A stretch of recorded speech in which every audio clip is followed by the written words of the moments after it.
soldiers. Looks like they were lured here by the distress beacon.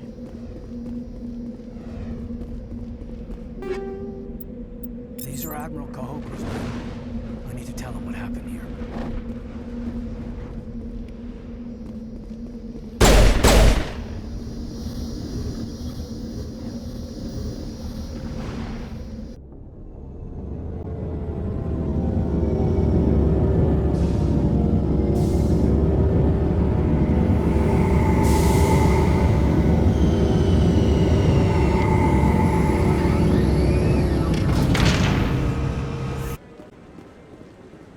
No, I'm waiting to speak with one of the Councilor's assistants. Commander, any word on my missing men? I'm not sure how to tell you this, Admiral. Your men were killed by a thresher maw. A thresher maw? That's not... My men wouldn't just stumble into a thresher nest. Not the entire unit. Somebody lured them there with an Alliance distress beacon. Placed it perfectly so they'd land right beside the thresher nest. Damn it. I had a bad feeling about this ever since my team disappeared. An Alliance beacon used as bait, my unit wiped out, and nobody seems to know anything about it. Commander, I appreciate what you did. Now I need to do my part. The families of those Marines deserve to know why they died. Anything you need from me? Not right now, Shepard, but I'll let you know as soon as I find something out.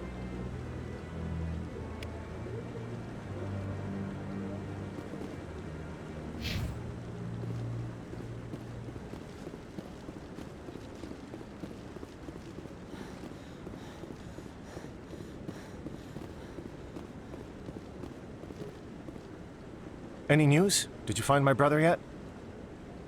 I found your brother's body. His ship was attacked by privateers. Willem's dead? I guess I should have expected this. When his ship dropped out of contact, I just knew. But I kept hoping he might still be alive. I'm sorry for your loss. Thank you for finding him. It's better to know one way or the other. That's what they say, right? Please excuse me. I need to go make arrangements for his funeral.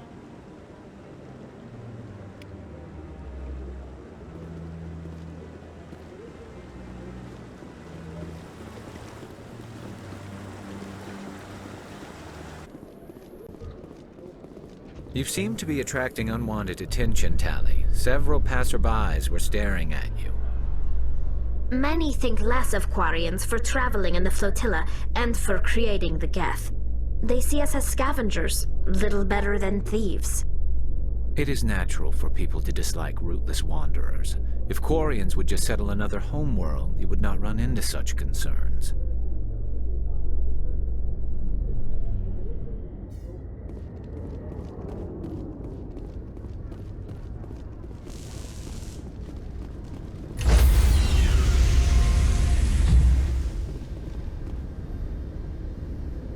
Stand by, shore party. Decontamination in progress.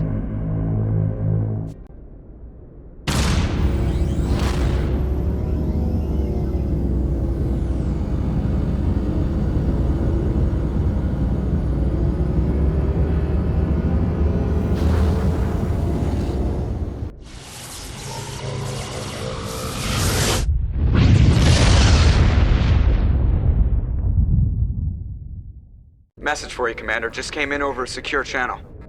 Shepard, this is Admiral Kahoku. I found out who set that trap for my men. The ones killed by the thresher maw. Damn, I hope you get this message. It was a group called Cerberus. An Alliance Black Ops organization. Top secret, highest level security clearance. They vanished a few months ago. Dropped right off the grid. Nobody knew where they went or what they were up to. They've gone completely rogue, Shepard. They're conducting illegal genetic experiments, trying to create some kind of super soldier. I don't have any proof, but I found the coordinates for one of their research worlds. I'm uploading them with this message. They're completely out of control. Somebody needs to stop them. I've done my part. Now it's up to you. This is probably the last you'll hear from me. Cerberus is after me now. I need to disappear before they find me.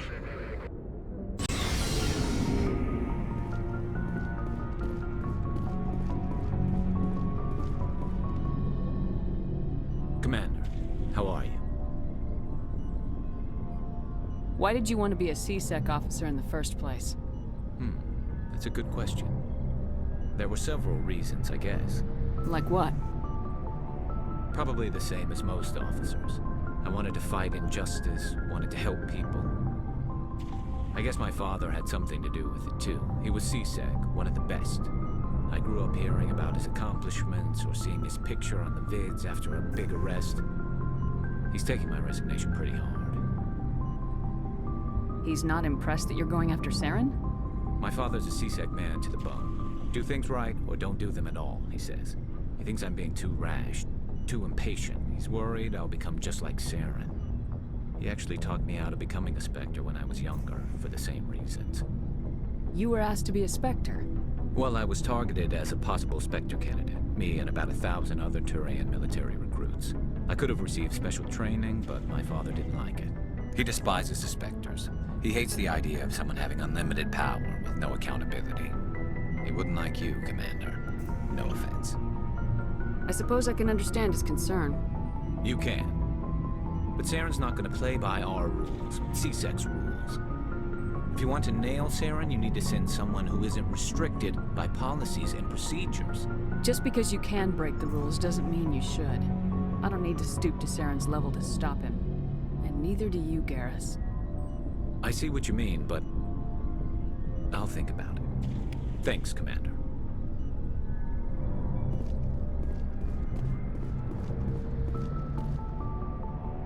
So, we've got Saren on the run. It won't be long now. Saren's good, but I'm better. Good. He's rotten. To the core. I could tell as soon as I met him. Why didn't you tell me this sooner? I would have if I thought it was important. I'll decide what's important. Now tell me how you know Saren. This was a while ago. A bunch of mercs were bragging about a job out near the edges of the Terminus systems. They said it paid well and the boss was never around to ride them. They said he was looking for more men, too. So I checked it out.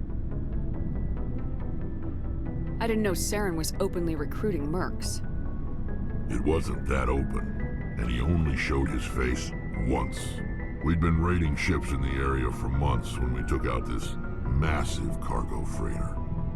Our biggest haul yet. I was on board checking bodies for valuables, looking for some extra credits. That's when I saw him. What did Saren want with the ship? I don't know what he wanted. He was just moving through the ship, watching. A couple of the mercs called him by name, but he never spoke to them. Never spoke to anyone. I had a really bad feeling about him, so I got the hell out. Didn't even wait to get paid. What kind of cargo was the freighter carrying? What was Saren after? I don't know. All I saw on that ship was food and medical supplies. There were some basic weapons, but nothing big. If there was anything of value on that ship, I didn't see it. That's why I didn't mention it sooner. Whose ship was it? There was a Volus trading vessel. Big one. Lots of guards. But they were no match for us. That's the only time you saw him? Yeah. Didn't even know who he was. Still wouldn't if I hadn't joined up with you. But my instincts were right. Every other merc on that mission turned up dead within a week. Every damn one. So long, Rex. Shepard.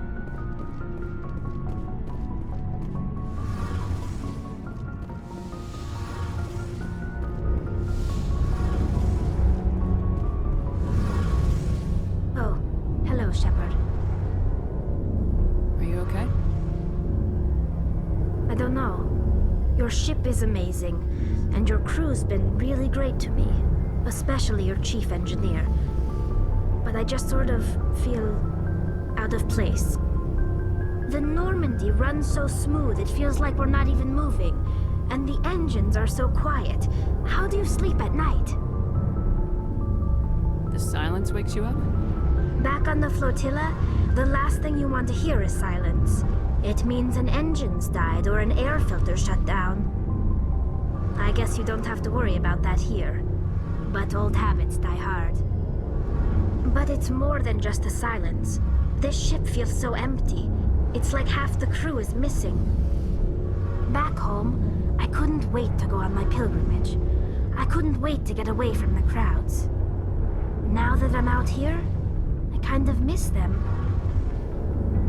Sometimes we don't appreciate what we have till it's gone. That's true. I'm starting to wonder if that's what the pilgrimage is really about. It's given me a whole new perspective on my people and our culture. You know, there's always a few who go on their pilgrimages and never return. I always assumed something bad happened to them, but maybe they just wanted a different life. You do plan to return to the migrant fleet, right? I could never abandon my people, Shepard. I will go back eventually, but we have to stop Saren first. Otherwise, I might not have a home to go back to.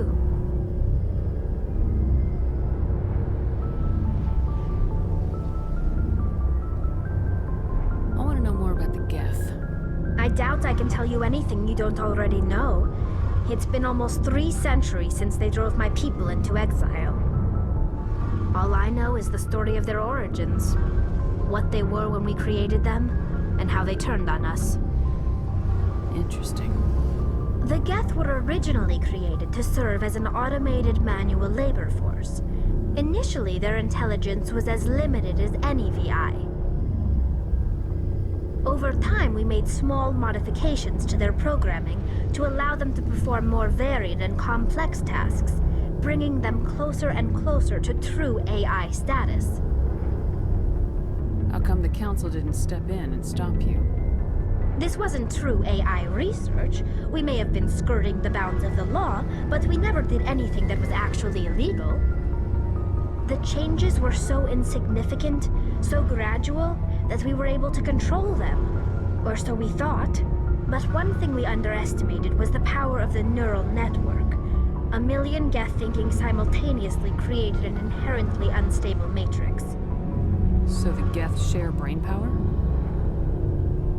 Many of the Geth's logic systems were designed to work in concert with other nearby Geth. Basically, the more of them you have in a group, the smarter they are. So there's some sort of group consciousness? No, nothing like that. They cannot share sensory data or information. Their programming cannot handle that much simultaneous input. Each Geth maintains an individual awareness and identity. The neural network only operates on a process-based level. It's basically the synthetic equivalent of a subconscious. But when they're in close proximity, they can coordinate low-level functional processes, freeing up more capacity for original or independent thought.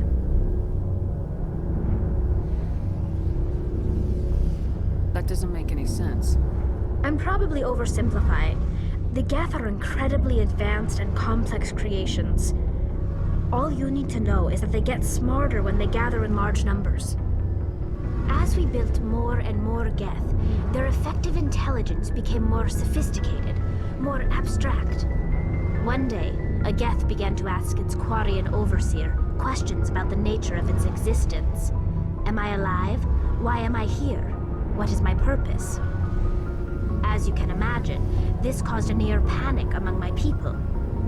I don't see what's so bad about those questions. The Geth were created to engage in mundane, repetitive, or dangerous manual labor. That's fine for machines, but it won't satisfy a sentient being for long.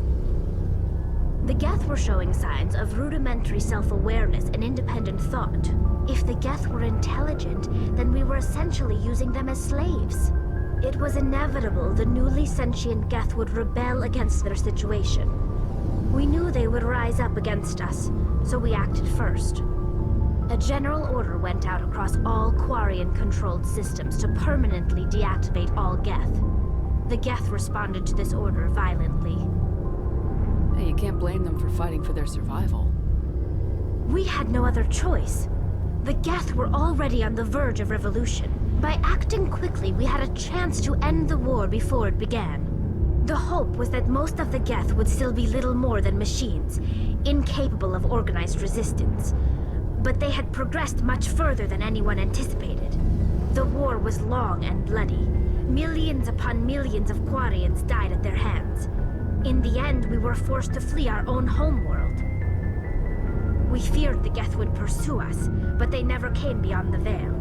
Now we drift through space, exile searching for a way to reclaim what was once ours. It's hard to feel sorry for you. Your ancestors tried to wipe out another species. We made a mistake when we created the Geth in the first place.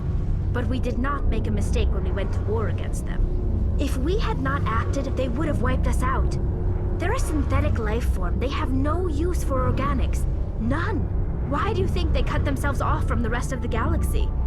Why do you think they've killed every organic being who's ever tried to contact them? They didn't kill Saren. What does that tell you? The Geth are not innocent victims in all this. They're the enemy. They want to destroy us. Not just the Quarians. All organic life. That's why they've joined up with Saren.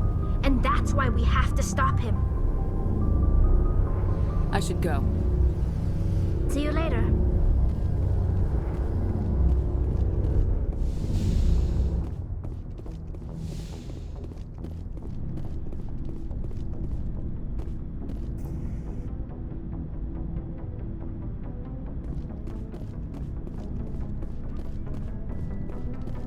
Commander? Do you have a few minutes to talk?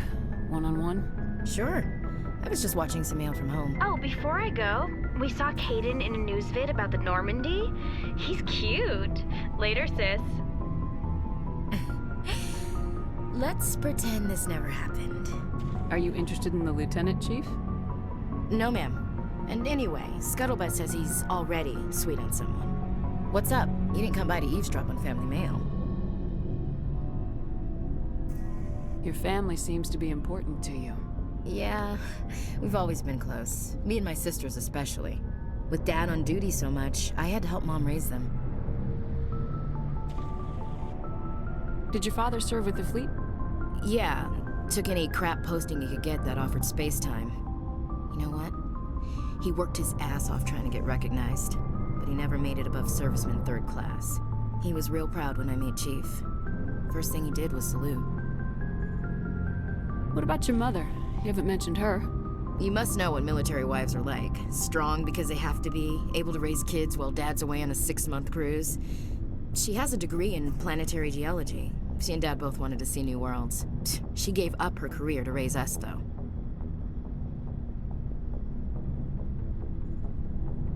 You have more than one sister?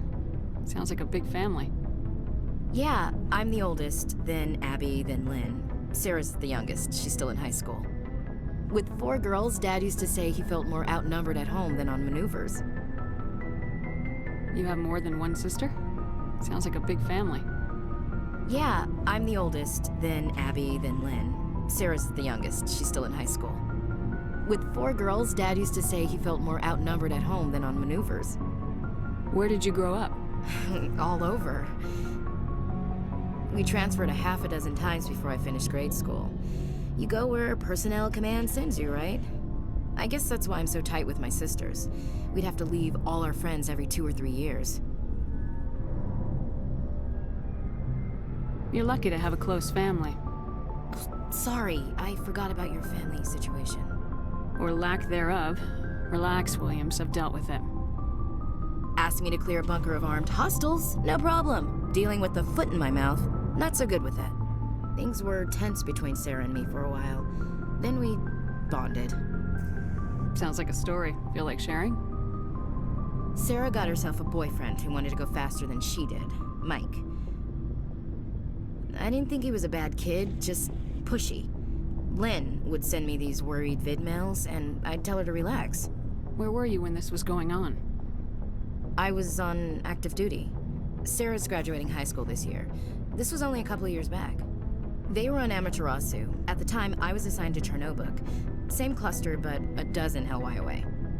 Close enough to talk regularly, too far to make it back in an emergency. I couldn't afford a fast packet flight. If he really liked her, he wouldn't be pushy. Yeah, of course, if he didn't ask at all, I'd wonder if he thought Sarah was ugly. Damned if you do, damned if you don't.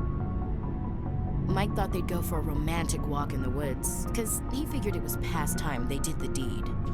She levered Mike face first into a tree and left. Didn't have a scratch on her. Good thing Mom and Dad had us all learn some kind of self-defense. I took emergency leave and walked Sarah to school for a few days. Why didn't you tell the police? She said it wouldn't solve the real problem, and she and Mike would both become household names. It was a small colony. I said it was her call to make, that we should let her do it her way. Mom was pretty pissed about that. You said all of your sisters learned self-defense? Lynn did pistol practice, but didn't like it. She's kind of nervous. Sarah took Aikido. Abby decided to learn the sword. She always was a little weird. Likes big skirts and tops you have to tie her into. They do great things to her figure, though. So, what did you learn? One of Dad's friends taught me Marine hand to hand. Did anything happen while you were home? My last day out, Mike was waiting for us. Sarah had told her friends, so everyone at school knew what he did. He wasn't happy. I wanted to snap him in half, but Sarah gave me this look, this let me handle it, I need to do this alone look. She kept her cool, God bless her, as he screamed in her face. She just let him vent. Then he tried to punch her. I swear, she just flowed around him. Next thing I knew, he's face down on the sidewalk, and there's blood everywhere. That's unbelievable. Sarah must be as good as you. Better. I'm more or less a straight-up puncher. When he swung, she wasn't there anymore, and he fell. She helped him stop the bleeding and had me call an ambulance. She told the paramedics he fell. Before they took him to the hospital, Mike touched Sarah's arm. I thought he was gonna end up on the ground again. But he hung his head, whispered, "I'm sorry," and started crying. And she hugged him. The Williams women are a decisive bunch, Commander. We do things when we're ready. Not before, not after. Where was your father during this? Wasn't your family stationed near him? Dad always wanted to serve in space, but he wanted us to have real ground under our feet. He'd say, space is beautiful, but you can't raise a family there. I cannot rest from travel. I will drink life to the lees. All times I've enjoyed greatly, have suffered greatly, both with those that loved me and alone. For always roaming with a hungry heart, much have I seen and known, cities of men and manners, climates, councils, governments. I didn't know you liked classical literature. Ulysses was my dad's favorite poem. Every time he shipped out, he recorded me reading it. He had a dozen versions when he retired. Does he still like it? I sure hope so. I read it to his grave every time I go home. Dad passed on a few years back. He's probably still watching, though. You mean from wherever we go after death? Dead on, Skipper. He's with God now. That's not a problem with you, is it? That I believe in God? Your beliefs are your business. I'm your commanding officer, not your moral compass. I appreciate that, Skipper. I should get back to my duties. Didn't mean to take up so much of your time. Dismissed, Chief. Ma'am.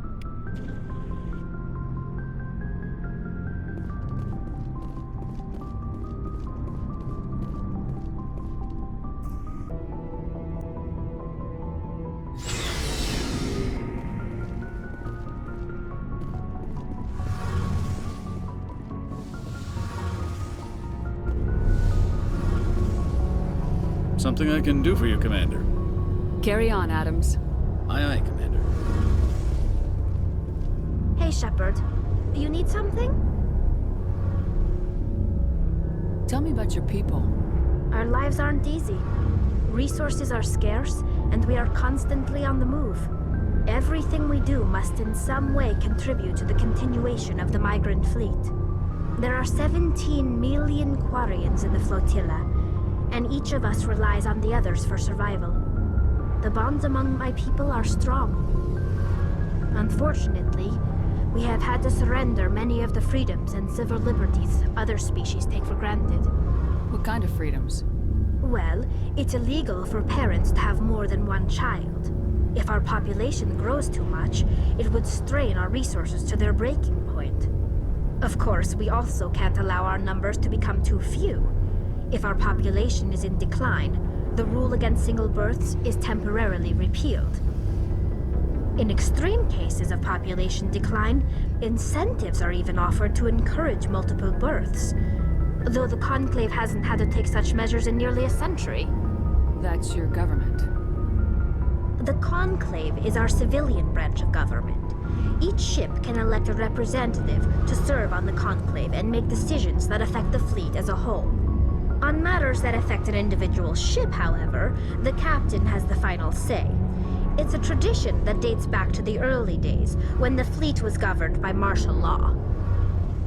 Fortunately, most captains nowadays are smart enough to have an elected council from their crew to give them advice and guidance. So the ultimate power rests with elected officials? In practice, the Conclave and the respective council for each ship tend to set the rules that govern our daily lives. But in theory, we are still under military jurisdiction. The 5 top-ranking military officials in the fleet serve on the Admiralty Board. These 5 have the power to overrule any decision by the Conclave in case of emergency. To do so requires unanimous agreement among the Admiralty, and they can only do this once. After that, the entire board must resign their posts. It's a safeguard that served us well. In nearly 3 centuries, the Admiralty Board has only overruled the Conclave 4 times. Like what? I should go. See you later.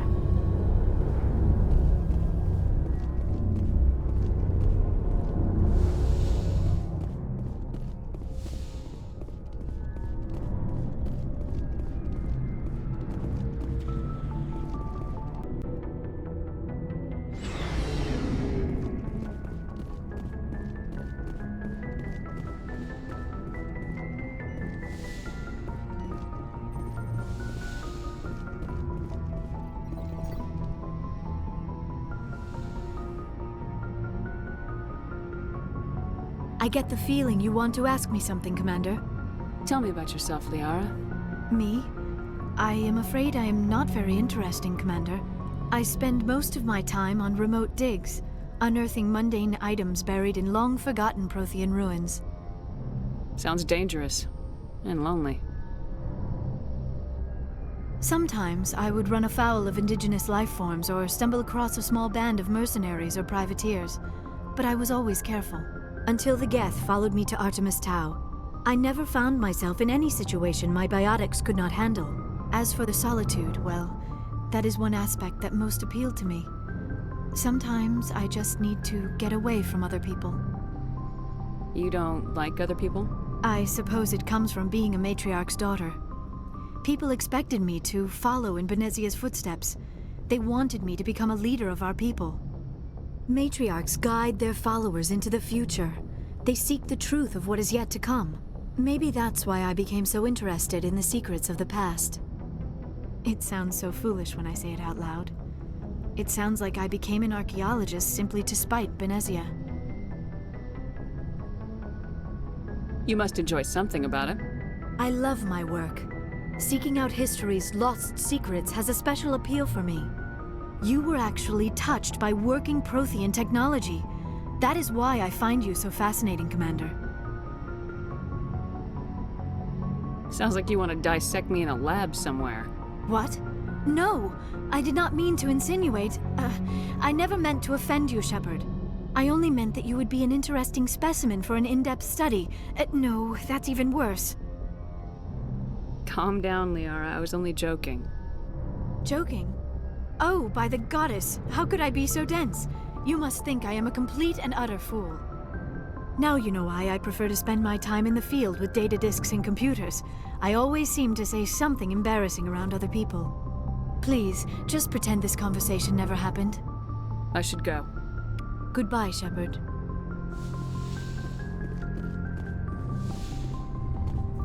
Yes, Commander? Is there something you need? I should go. Goodbye, Commander.